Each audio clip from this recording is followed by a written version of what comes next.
I'm basically trying to get at what I described earlier of like, is someone self-aware about like the gap between where they are today and where they want to get to? And I found that's the highest leverage is like basically a great answer is like they cite something that actually is a real weakness and an important thing, like not like the Michael Scott, like I work too hard. like, yeah, basically.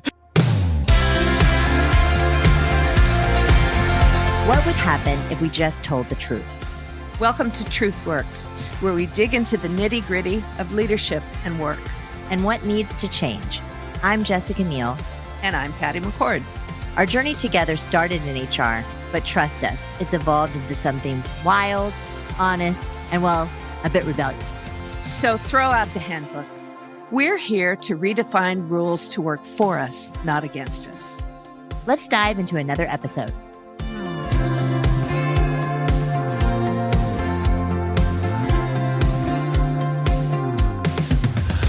Hi, everyone. Welcome to another episode of Truth Works. I'm your host, Jessica Neal. And today I have a special guest who I met a few years ago and I've been following and just a big fan. But my guest today did not set out to build a healthcare company. He was just trying to figure out what was going on with his own health. But yet he started this company who is now valued as a unicorn and has realized he can help millions and millions of people. And so we're going to learn about his company today, but we're also going to learn a lot from him about being a leader and building a culture and scaling an organization. But Aidan, welcome to the show. I'm so excited to have you. And I should say the company that you started is called Nourish. And so for those of you that are listening, look it up, maybe use it, right? We love that. Yes. Thank you for having me, Jessica. I'm excited for the conversation. Yeah, me too. You know, we met a couple years ago and I was just so impressed, not only with you as a person, but just your story in general. And I think it was that you had chronic migraines. Is that the story? And you were struggling with it and then you met a dietitian and there were things that you changed in your diet and then that just sort of inspired this mission for you. Is that?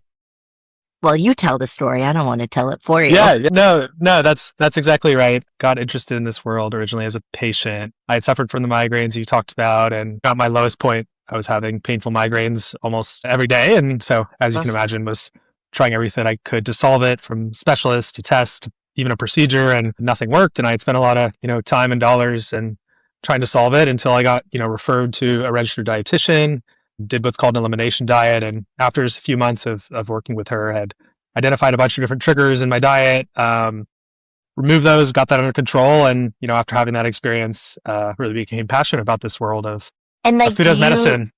Yeah. Do you not have migraines at all then anymore? With a chronic condition like that, you never get it down to kind of like zero, but I have it 99% under control. And obviously through having that experience, all the kind of broader idea, with my co-founders that you can feel better by eating better. And it's not just, migraines, it's, the most prevalent, costly, unfortunately deadly conditions in the country are downstream of what you eat. And so we felt, it was a really important problem to work on that we could, improve people's health by making it easy to eat well and build a better healthcare system that, actually delivers great outcomes at a lower cost and a better patient experience. Yeah. Well, let's talk about it. So, you guys start this company and now you're valued at over $1 billion and you've raised tons of capital. Like people are believing in it and it's working, but tell us how it's going and how you got to where you are now. Yeah, no, I'm really excited about, all the progress we've made towards the mission. We're the largest food as medicine startup in the US. And, we built a lot of amazing technology around connecting patients with registered dietitians, an AI mobile app that makes it easy to hit your health goals. Partnered with, most of the major kind of insurance payers, health plans, as well as health systems in the country. I have over 5,000 dietitians on the platform now and are in all 50 states. We really made a lot of exciting progress towards the mission. We've always defined our success as, how many people we can help, the number of patients you're serving, and then how much you help them, which is the quality of the healthcare. And we've made a ton of exciting progress on all of that, and a lot more to come. And at the end of the day, all of it is kind of downstream of the team you're able to build and retain and set up for success. And so that's one of the things I'm really excited to get into today. I think when I first got in touch with you a few years ago, is really out of admiration for what you all had built at Netflix, and like I think almost like treating your team and your culture like a product and really innovating on it. At the end of the day is the highest leverage thing you can do as a leader. And y'all obviously did an amazing job with that, and that has shown in the success the company has had. Well, thank you. I appreciate that. And we're going to get into that. Before we get into that, I just have one question. I hadn't really asked you before, but was it hard to get insurance providers or even like the medical industry to think about food as medicine? Was that a hard thing to do? Because I mean, my understanding is like that they don't traditionally think of it that way. It's definitely not historically.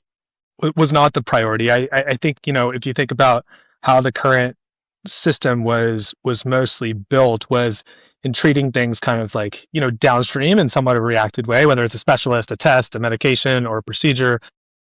So a lot of these kind of conditions were in silos, and you can get, a great specialist or a great medication if you're in that silo. But I think what we saw when we were starting the company was that wasn't working, right? If you just look at the results, like, our outcomes and the number of people with chronic conditions are as bad as it's ever been. Mm-hmm. Our costs are at an all-time. We're spending almost 20% of GDP. We're bankrupting the country. We're bankrupting individuals. It's really expensive for companies. And then patients don't like the system. NPS is negative. And so we're looking at this and saying, like, the current system isn't working, and the right way to do it is to go more upstream and focus on the root cause, which obviously nutrition is a central part of it, is where, we have a lot of expertise. But it's not just nutrition, it's kind of all the pillars of lifestyle change. It's sleep, it's fitness, it's your mental health. And that if we could build the healthcare system around that, you can not only prevent chronic conditions, which I think is what a lot of people think of when they think of these, but actually you can also reverse and manage and treat these chronic conditions, that it'll actually deliver better results than what the current system is doing. And ultimately save insurance companies tons of money. Yeah, exactly. It's a win-win-win, and that's, the kind of main stakeholders for the business have always been patients, of course, our amazing clinicians, and then those insurance payers. And that I think it was really exciting from the start of building this, is that we felt like if we did it right, it really is a clear win-win-win for everyone involved in the system. And that, it's not easy to build well, but if you do it, then everyone has the right incentives to get on board with it. Yeah. Well, let's talk about building the company. So I mean, you have these big aspirations, you're starting a company, you really don't actually know what's going to happen. You have a idea that you think is going to have a massive impact, but how it all plays out is maybe never how you think it's going to play out. So talk to us about maybe like the early days and just some hard, tough moments, maybe where you had some big ahas about how to build a company and what's important and what's not. Yeah, it's a good question. There's always a really interesting transition. I feel like, at the start, obviously it's just me and my two co-founders, and you're really just trying to prove, like, is this even a good idea? Like, will it work in any form or fashion? Which for us, I think it actually was kind of like pretty meaningful to go from 0 to 1, because you had to get insurance coverage for it. And then you had to get, registered dietitians who were practicing in a network. And then you obviously had to have, patients on the other side. And so it was actually kind of like a meaningful amount. It's always hard to go 0 to 1, but I think especially kind of like what we're trying to do, it wasn't as easy as, you could just like launch an MVP in a week. You had to get all that sort of coverage around. And so in the early days, obviously it's just Sam and Stephanie, my two co-founders, and me trying to like get it off the ground and prove that this will work at like a very atomic unit of scale. And then I think once it is starting to work and you feel like, okay, wow, this is actually really valuable for all the relevant stakeholders, you shift more into actually kind of like building a company, as opposed to just like finding an MVP that works. And I think where a lot of the, the hard lessons and the learning curve for all of us, which we're all first time founders, was in a lot of what we're going to talk about today, which is building the team. You start to have to think about, okay, your job is not to do all the work yourself. Your job is to build, to set a strategy and a vision, to build a team and a culture that can execute, and not just the team, but kind of, I call it the operating system of the company, like all the nitty gritty of how do you set goals? How do you hire people? How do you track progress? How do you make hard decisions? How do you disagree? Like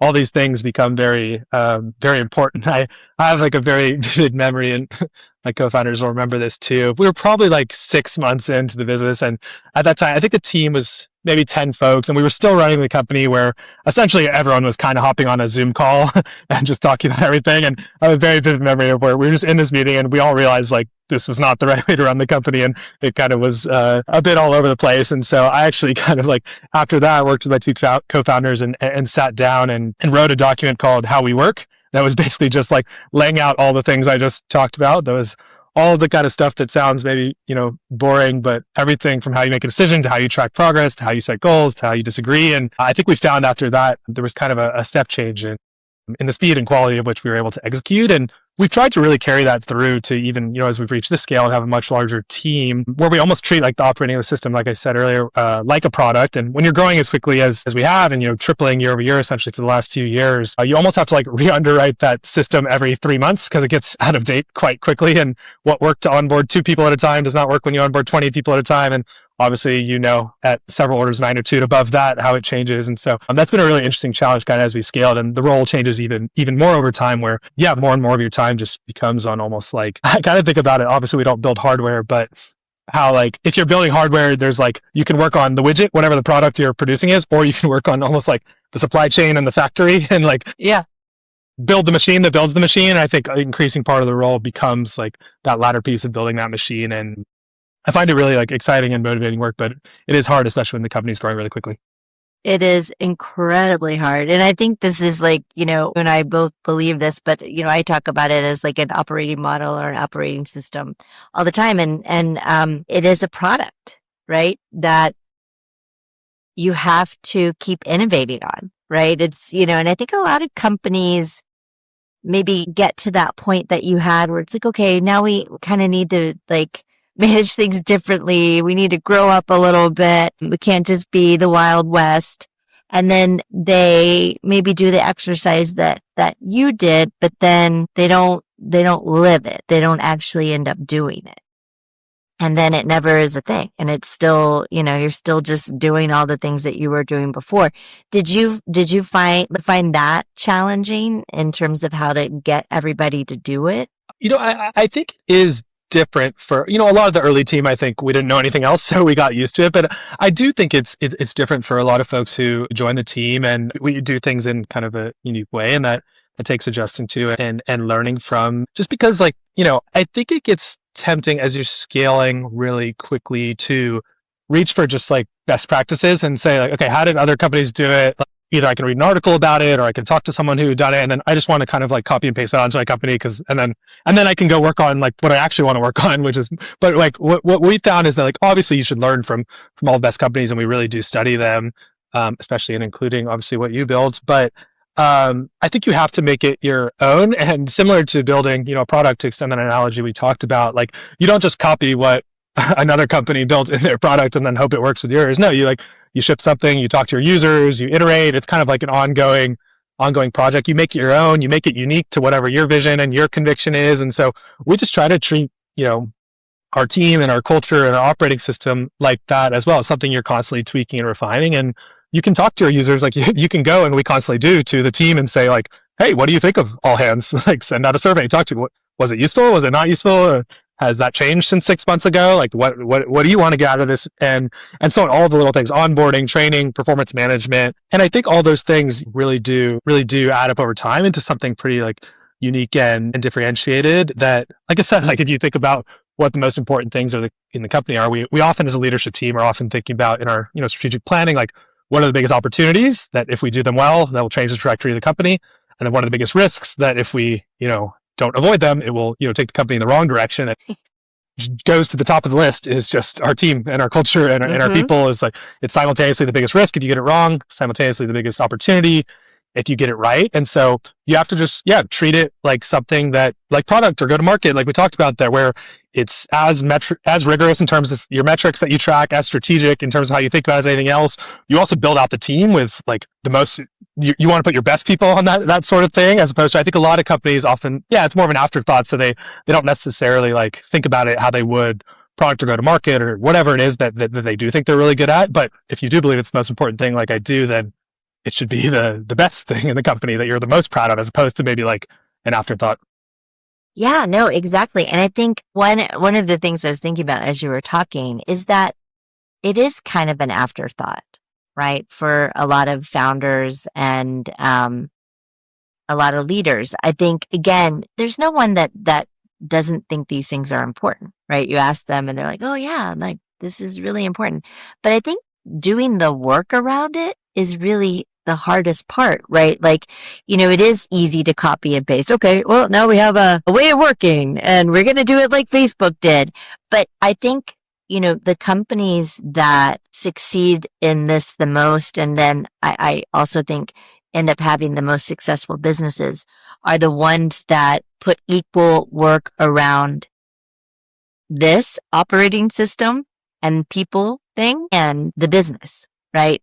Those that over-index on the product or the business and under-index on this stuff, they might be good companies, but they never become great companies, right? And it's hard to do this work. And I think a lot of people want to do it, but it's just uncomfortable, right? Like, if you're a founder and you're having to go around now giving everybody negative feedback and firing people on your team, it's not the stuff you love to do. Like, you maybe got into the work because you were a product person and you'd much rather spend time doing that than having uncomfortable conversations with people about how they can be better.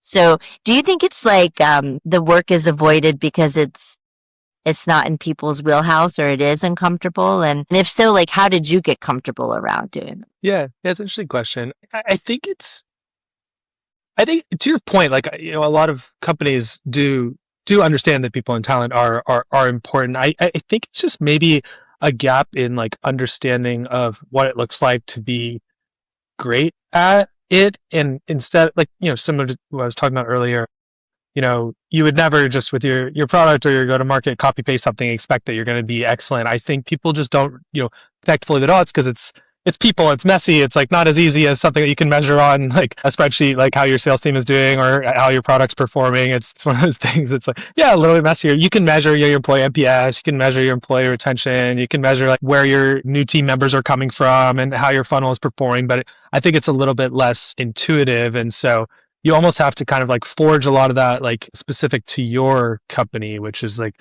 on the culture side, which is maybe the hardest to measure. Like, we've just tried to really define values that are, unique to the company and different, and aren't just kind of like corporate, platitudes. They're actually things that, are something that is unique to the company that other companies can and but should potentially do differently. It's not us. And then you kind of can measure your attainment of those values. Something like quality of hire is like a very fuzzy thing to measure.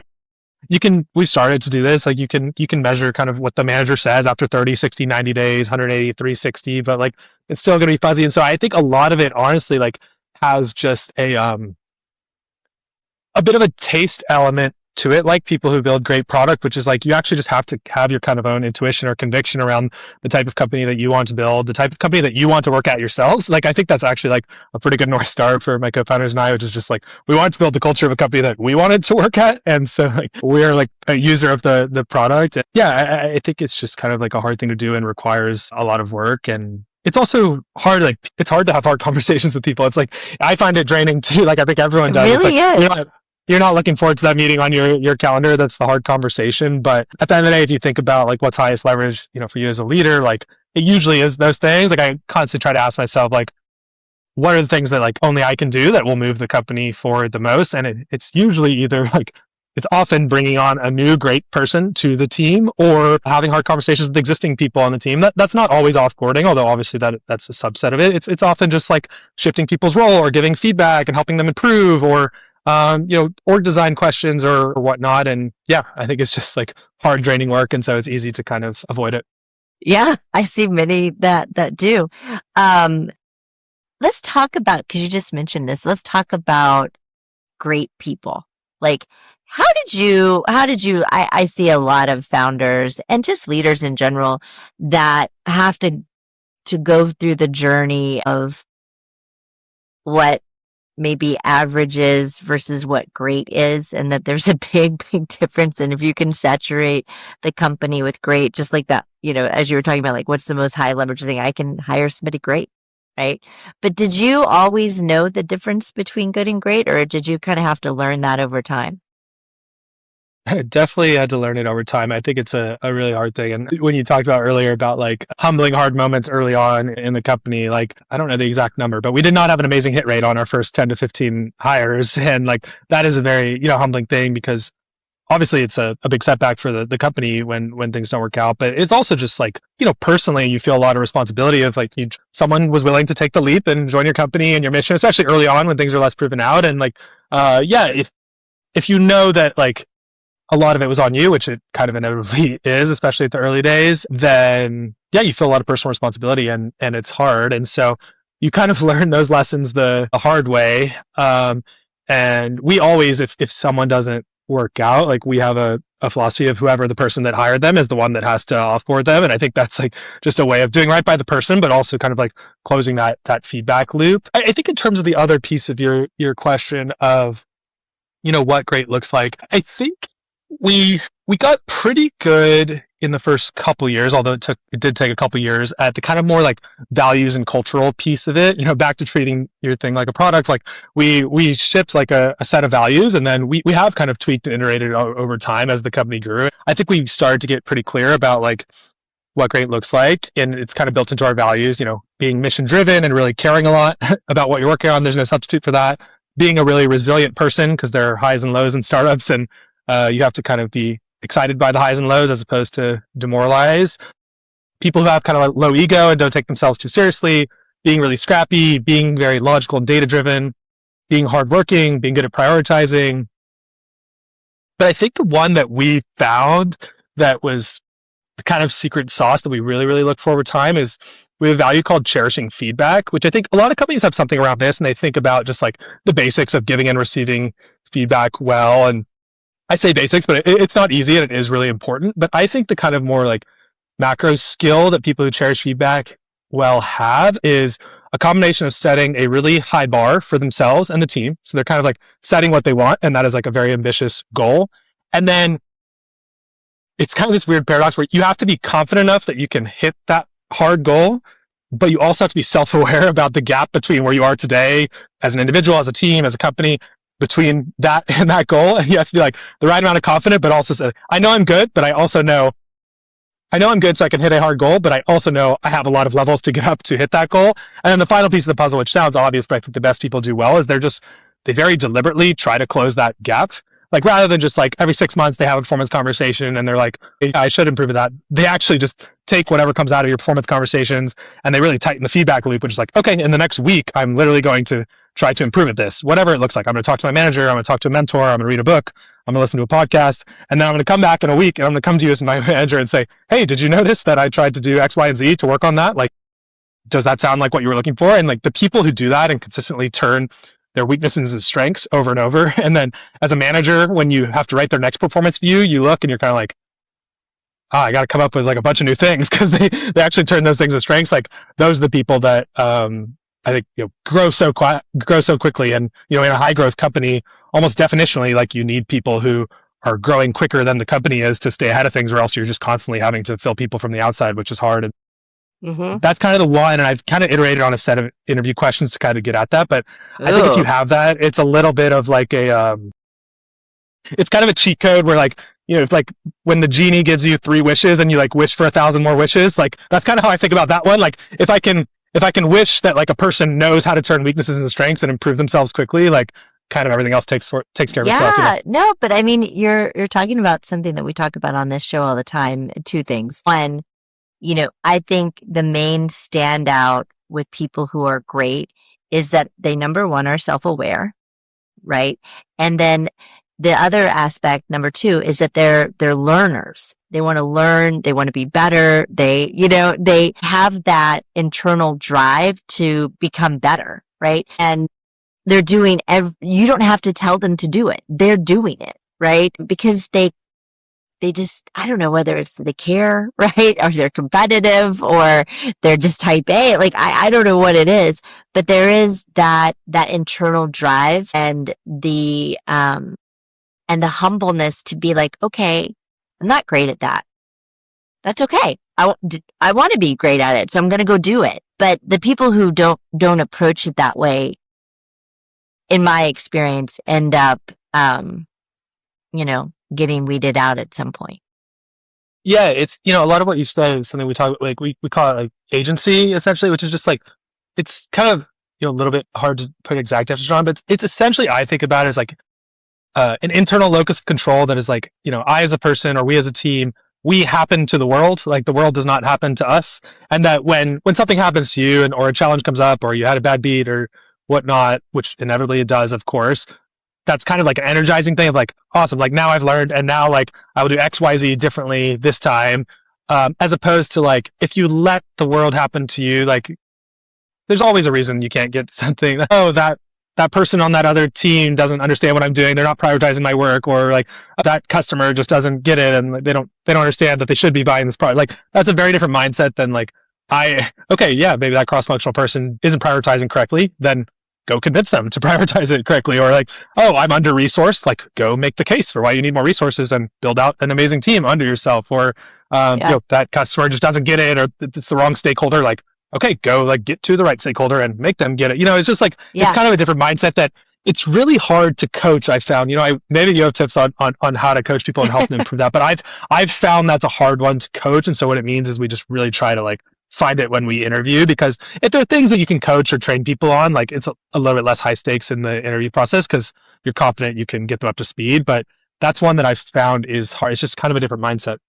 I think you're right. And I think it's more like DNA than, trainable. If your view is that it's happening to me, to your point, like instead of, what can I do in the situation? Like I always struggled with the people that would come to me and be like, well, I tried, but I can't figure it out. I'm like, what are you talking about? Like, I'm not going to do your work for you. Like, go do stuff, right? Like have agency, like you said. I mean, I think that attribute or trait, whatever you want to call it, is maybe some people get a little bit better at it over time, but I don't think if you don't innately have it that you'll just gravitate there, Yeah.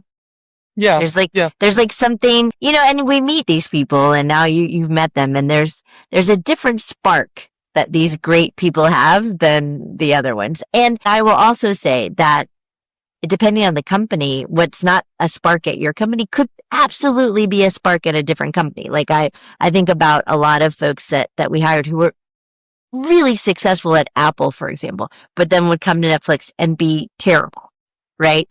But they were amazing at Apple, right? But it was just what that thing was, the je ne sais quoi, I don't know. At each company, what was different, right? And so it doesn't mean that they're not great. They're just not great in your context. Yeah, exactly. Yeah. It's a hard thing to do. I think that kind of comes back to some of what we talked about earlier on, having that kind of conviction or taste in like the type of team and the type of culture you want to build is then in the interview process or in evaluating team members, like, you can understand what works well at your company or with that team or with that manager or with that leader, that might not work elsewhere. Cause, if I think about, a lot of the, the best teamers we have who've driven forward, amazing results, like it's not always like perfectly clear. Sometimes it is from the resume, but sometimes it isn't. And so it's also, we do a lot of kind of like, we just did our kind of 2025 recap, 2026 planning, and we're kind of doing some more just like retro on the folks that, have succeeded the most and what are their qualities or skill sets or whatever. And it's very humbling because you realize like how hard it is to predict as a thing. You have like a less of a hit rate than if you ask a manager, like, when you're making the offer, like how do you think this person's going to perform in the next 6-12 months? Like, I think it's, less easy to predict than most people might think. And that's a hard thing because it's humbling because it's the skill that probably I would most want to have. Like undervalued talent is like maybe the most important skill to have. It's just it's a really hard thing to do. And like we talked about earlier, like if you can do it, it's the highest leverage thing. And it's often again like really humbling where maybe you'll be working on something, like I'll be working on something, I'll be banging my head against the wall, and I made some progress in 6 months, and then I hire a great person to that role and they make more progress in their first like 2 months than I did in 6 months, or someone else on the team did in 6 months. And you're like really like, oh my God, wow, I'm like really lucky to work with you and that you were willing to like, work for our team and our mission and so on, because talented people obviously have a ton of options of what they can do with their time. So when they committed to your mission and your team's mission and they really make a difference. It's like there's nothing you would rather do than A, retain those people at all costs, but B, like go try to find more of those people, which is a hard thing to do. Yeah, no, it is incredibly hard. Well, you mentioned you have some questions that you use to identify. So what are these questions that you ask in the interview? I'm curious. So I've had this Notion page. We use Notion for everything. That was like kind of it's like my values interview. If I'm a hiring manager on a role, it's a little bit different, but I still try to interview almost everyone in the company who joins, although not able to do that anymore. And my co-founders and I split up all the final rounds, but I've kind of been iterating on it for 4 years, essentially, like what questions work and what don't. So I think one I like, I'll start on the one we talked about around cherishing feedback, and I talked about that's important. I like to ask about like the number one thing they're working on improving at professionally going forward. And I find if you like ask someone like, what are your weaknesses or like mistakes you've made, like you can get value out of that, but like they often kind of know how to do the like twist the answer to be a positive thing, and which is fine. But I think the higher signal is like, I'm basically trying to get at what I described earlier of like, is someone self-aware about like the gap between where they are today and where they want to get to? And I found that's the highest leverage. Is like basically a great answer is like they cite something that actually is a real weakness and an important thing, like not like the Michael Scott like I work too hard. Like basically I'm such a hard worker. That's my biggest weakness. Yeah, exactly. I care too much. And then they're actually able to give kind of like tactical examples for how they're looking to improve at it, because basically like skill development is a meta skill. Like you can actually get a sense of like it's one thing to be self-aware, which is important and understand it, but it's another thing to actually like to improve. Like it's a hard thing to do. And like, even if you just like read about the best people in like any field or an athlete or an artist, like a lot of what they're doing that makes them great is kind of those like very deliberate, like unsexy, it's like the swimmer is working on like their flip turn like 1,000 times a day. It's like, so you're kind of trying to get a sense of like, or like a pianist is like working on their scales or whatever. Like you're kind of trying to get a sense for, obviously it's different on different roles. Like, do they have that sort of like natural curiosity and like self-awareness and way of deliberately improving? So I like that one. I really like asking more about feedback that they've had to give others. If it's a manager, it's like you're getting a sense for like their manager skill set. But if it's like if it's an IC, it's almost even higher signal, because you get a sense for like, oh, are they willing and able to give feedback upwards, sideways, cross-functional influence, even though it's like maybe not necessarily a part of their role. And then you also indirectly get a sense for kind of like it kind of like shows what they care about. Like if you're giving someone else feedback on something to improve, like obviously you're kind of saying like, I think you need to get better and this is an important thing. And so you kind of get that one really indirectly. And yeah, I really like that one. And then maybe the last one that I think you get both kind of the cherishing feedback and more like overall first principle strategic thinking, which is something we look for, is you can essentially ask someone, I like asking basically like, what would you do differently in your current company if you were the CEO? Like if you had the magic wand and you could do anything. And it really, it's obviously like test strategic thinking, because you're basically asking them like, how would you run the whole business that you're a part of? But you could also built into the answer, and if I don't get it, I kind of ask a follow-up. So you can see like, did they do anything about it? Like kind of getting at the agency part we talked about, like, okay, you just said like that was the biggest mistake your company's making. It's the most important kind of thing in the company. Like, have you done anything about it or told someone about it? And like, yeah, I think you get a lot of signal from that one too. So yeah, those are a few of my favorite ones that we've kind of. Yeah, no, I love those. And yeah, you learn this over time. And I think, and now I'm realizing if people watch this, they're going to get my questions. We'll see. I know you're going to come up with. If you prep that well by finding this, then you. I know, right? I'm sure very few people will.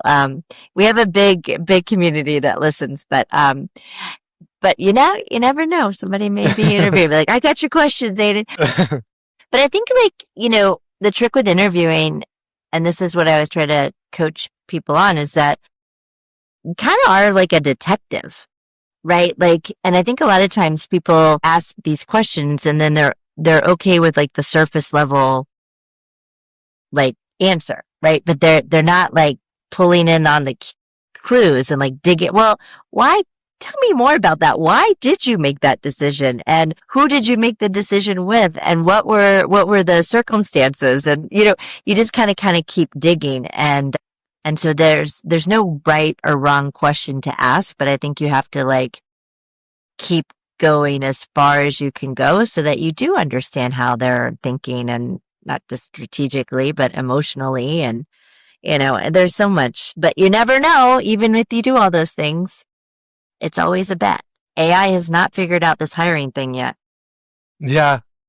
Yeah, no, it's interesting. I mean, it's back to what you said earlier about what we were talking about, the importance of like the talent evaluation skill set. I think interviewing is one of those things. I talked about like how it's humbling, like when you make an offer, how well you could predict like how well that person performs. I think probably if we had the data, which probably we should cut the data of like what you said, what you said in your scorecard or your yes no recommendation, and like how that person. I'm sure it's equally as difficult, and I'm well aware of ones that I've had false positives and false negatives, both of which are painful. But I think it's an interesting tension between like, on the one hand, as you scale it back to like the conversation about operating system, like you do want to add some more like rigor and sophistication to your interview process, because you want to have clear competencies you're testing when you kick off a role, and like a template for the kickoff document of what you're looking for and what the ideal candidate has. You want to tie your kind of people on your interview panel to different competencies and like give them a sense for the questions they should ask, to standardize it, to be kind of like, fair to everyone, and try to get the best signal. But on the other hand, like, there is a huge art to it, to your point, and there is a je ne sais quoi, and I don't know how my pronunciation was. You probably mine probably wasn't good either. But that you want to leave space for, maybe the competency you're testing is whatever their manager's skill set, but like you have a 45-minute interview and you realize pretty quickly on, like actually they're pretty good at that, but what I'm really worried about is like insert other thing. And so actually probably the best use of this time is to go really deep on that thing that wasn't on the kit, but like, it's kind of a natural tension between like standardizing and scaling it, with also kind of like leaving room for the art part of the art and science and the intuition part of hiring that is a hard one, but we try to kind of leave space for in the process. Yeah. And I think, to your point, you do as much as you can to figure out, asking all the questions, digging, looking at the validating, not validating. But at the end of the day, you're a human hiring a human, and you're going to make mistakes. And so I think you have to be equally aggressive on the back end as you do on the front end when you get it wrong, and be honest about that. But, I don't know. I'm sure you see this with your team and the leaders underneath you, but there's almost myth with managers that having somebody is better than having nobody. It's just not true. We were literally just having this conversation as we're doing 2026 planning of that. Those are the hard ones. Like, I think if it's a clear mistake that you made and it's very obvious it's not a fit, not everyone, but most good companies are pretty good at kind of correcting those mistakes. It's a very obvious decision. And then if someone's amazing, it's pretty obvious, like give them more responsibility. And it's all the people in the middle. It's the middle, and like really differentiating between like, there's a part of the middle that's like, if you have a really high bar of talent in your company, then the people in the middle should be great. And that's like actually great and okay. And like, you want to reward those people and have them retained for a long period of time. And there's some people in the middle who will become your top, and that's like obviously even better. But there's some people in the middle who will just like stay in the middle, and that also is actually okay. I think you basically have to differentiate between like the middle of the middle and the bottom of the middle, essentially. And like that's kind of where we have them. Yeah. Can they move up? Yeah. And if you don't have conviction that they can move up, like obviously these are hard conversations, but it's the right thing to do. It's what I would want, is like I would want someone to tell me, because to your point earlier, like that person, like, most of the people, everyone we hire is like, very talented. Like I truly believe that they can succeed in a lot of different places. It's just like, it wasn't the right role, it wasn't the right company, whatever it was, you owe it to them to kind of like get to that decision more quickly and not kind of dance around it or do these kind of like, putting off the decision. And it can be painful, because in a high growth startup, like it does feel like something is better than nothing. And often sometimes it isn't, and you're just being hesitant, but like sometimes it legitimately is, but you still have to force yourself to kind of have those hard conversations sooner, because I think ultimately it's kind of like, it gets you to the best overall answer faster, and there's a lot of addition by subtraction, and it kind of almost like forces you as a team to address the problem and say, okay, now we have a hole on the org chart, like now we need to fill it or switch people around or hire a great person, and almost like forcing yourself to have that conversation sooner, rather than like, oh, this is fine for 3 months, and then 3 months turns into 6, 12, 18, and now like the opportunity cost of what you could have achieved with someone amazing is like massive. And so I think that's the hardest thing to do well, that we're trying to get better at. But yeah, it's really not easy, because you have to we do 1 to 5 for performance ratings. Like it's really fuzzy. Like what is a 2? What is a 3? What is a 4? It can be hard, and Yeah, roles it are is. really different. And so you kind of just have to like be very clear with managers and the team about these sorts of frameworks that you and I are talking about, which honestly is something that we still need to get a lot better at. I don't think we're great there yet. Well, if you want some help, let me know. I will. I'll help you. I have one last question for you before we kind of get into the ending of the show because we're running out of time. But is being a founder what you thought it was going to be? Do you get lonely? Like, how is it? Yeah, that's a good question. I honestly I almost like had so much, you don't know what you don't know. Like I had so much of that I don't even know what to think of it. Like I was one of those like weird people who I feel fortunate about this, that I did for whatever reason when I was growing up, like have an idea of what I wanted to do. And obviously when you're young, you don't really know what that means in practice, but like, I grew up with, my co-founder Sam, and we always had kind of different side hustles that were entrepreneurial. And then, my other co-founder Stephanie, through Sam, they went to college together. And so we always kind of were like hacking on side projects together. And it's not like I had a perfect plan of like, I want to do A, then B, then C, but I kind of did know what like C was, And so like, I always felt like I didn't know if it was going to be 1 year into my career or 10 or whatever, but I did know that. I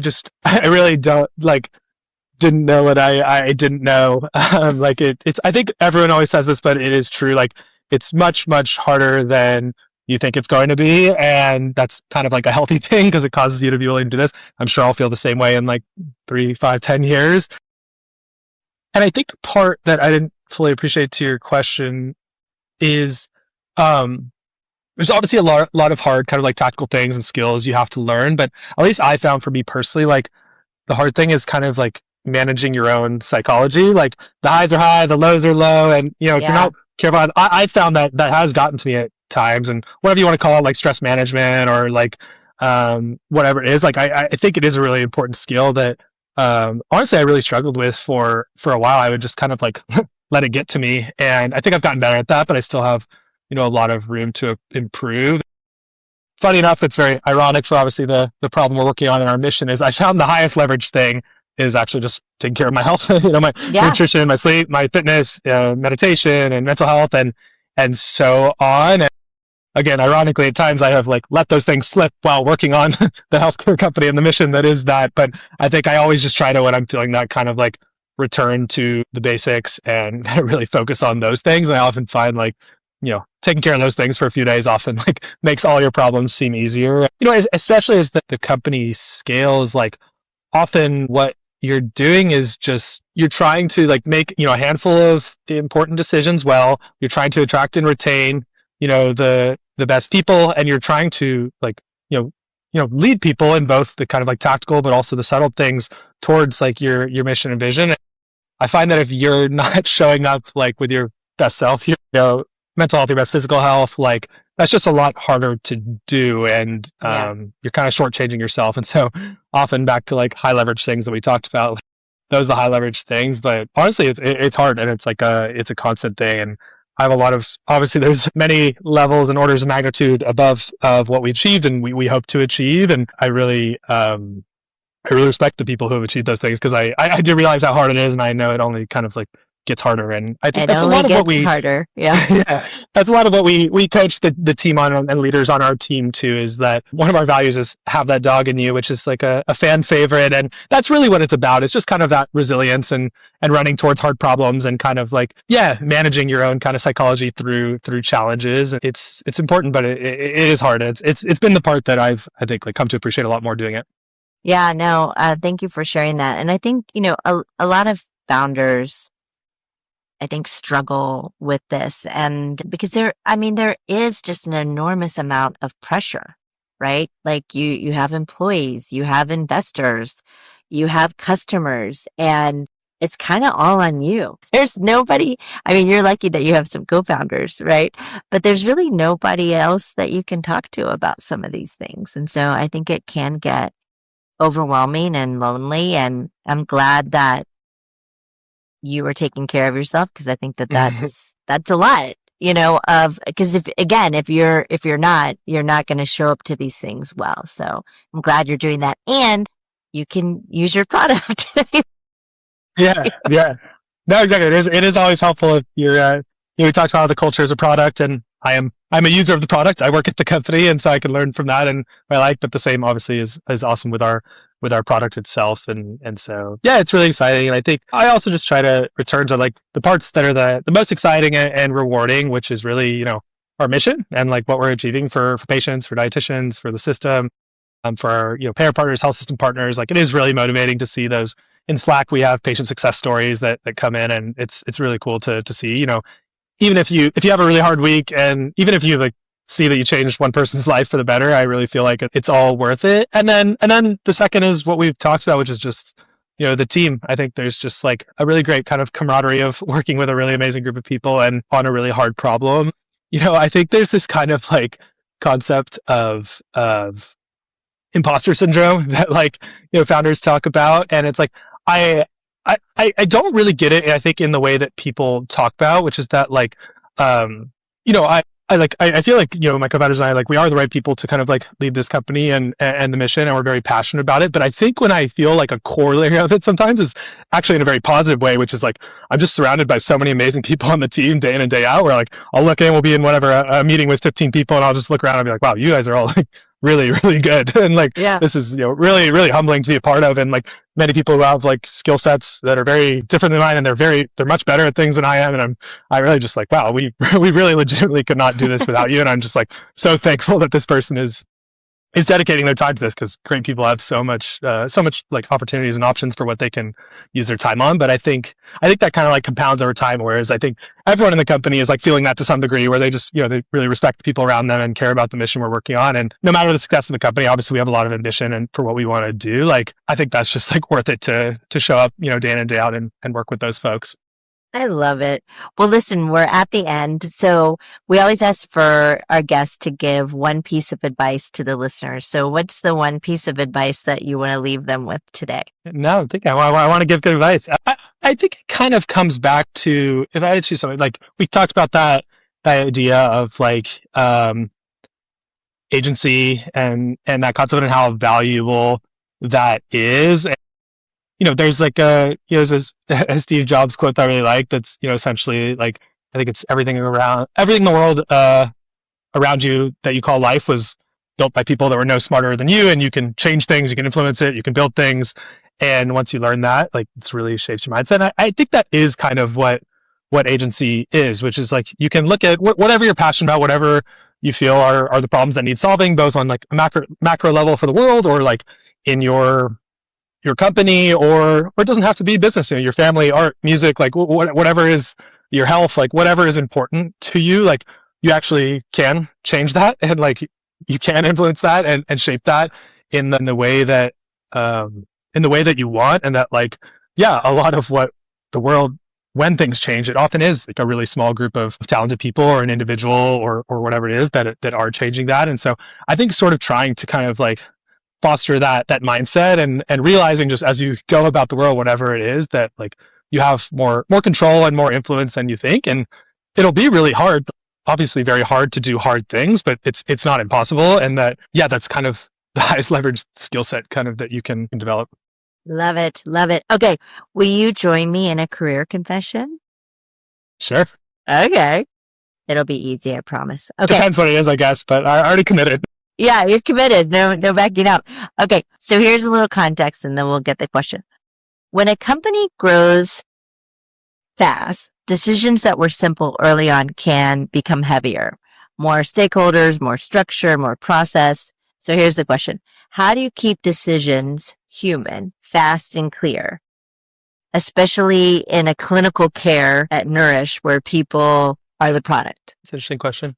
I kind of always come back to there are trade-offs. It's a very real thing, and like tensions between speed and quality, and between scale and quality, and scale and speed, and all of these things. But I think whenever I kind of related to the agency point we talked about, like whenever I see something that's kind of an either or a trade-off, I kind of try to say like, well, is it actually impossible for us to have both?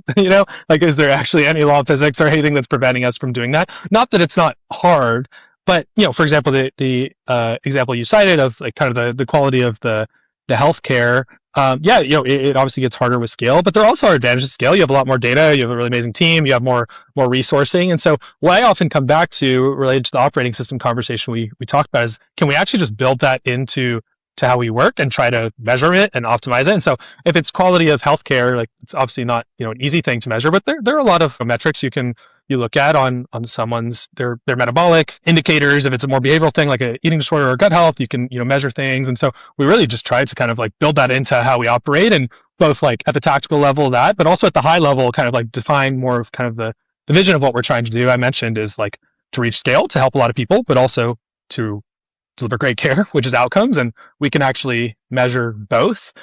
Something like the quality of decision making or how human a decision is, I think is harder, and these things are hard. But like, I think if we were kind of having a conversation and you were part of the team or this person was, and we're going through it, I would really try to kind of push in that conversation to work together to kind of like define what do we actually mean by like that decision being human. Like, is it considering the end patient and their outcomes? And so like, I think we can actually measure that by the patient NPS and their outcomes and whatnot. And I'm not saying everything can be measured. Like, we should leave room for the more qualitative, but we can also define what that qualitative is. Like, let's talk to 20 patients a month and see what they say about the quality of our care. Or if it's more of an internal thing, like, can we measure employee NPS or retention or happiness? But again, there's a space for the kind of more qualitative intuition. Let's do that. Let's actually just go ask everyone on the team, like, do you feel we're better at this than we were 3 months, 6 months ago, and learn from that. And I think if you do that, it's not easy, and there are always trade-offs, but I think you can do that well, and that kind of is what gets at kind of to kind of tie a bow on the conversation, like treating these things like a product, which is like you can actually like constantly iterate over that time, and it doesn't mean it'll always improve. Like, most metrics don't always improve, but if you have a bad 3 months, 6 months, year, whatever it is, which even the best companies in the world inevitably do, like, you at least can be aware of that and then act to change it over time. Yeah, I agree. And I am so glad you came on the show. And I'm so glad we got to hang out, because we should hang out more. And thank you for just all the valuable advice. I am a big fan, and I'm rooting for you all. And what you're doing is so important. You're helping millions of people get well. And so thank you for all of that work. We really need it. No, thank you so much, Jessica. I appreciate the kind words and I appreciate the great conversation. I really enjoyed this. I think, as we talked about, like, I think this is something that doesn't get enough kind of conversation and thought and focus compared to other parts of building a great company. But I think, right back at you, I've really learned so much from you and what you all, built, and really look up to you and it a lot. So thank you for all of your help and support. Thank you. Thanks for listening to Truth Works.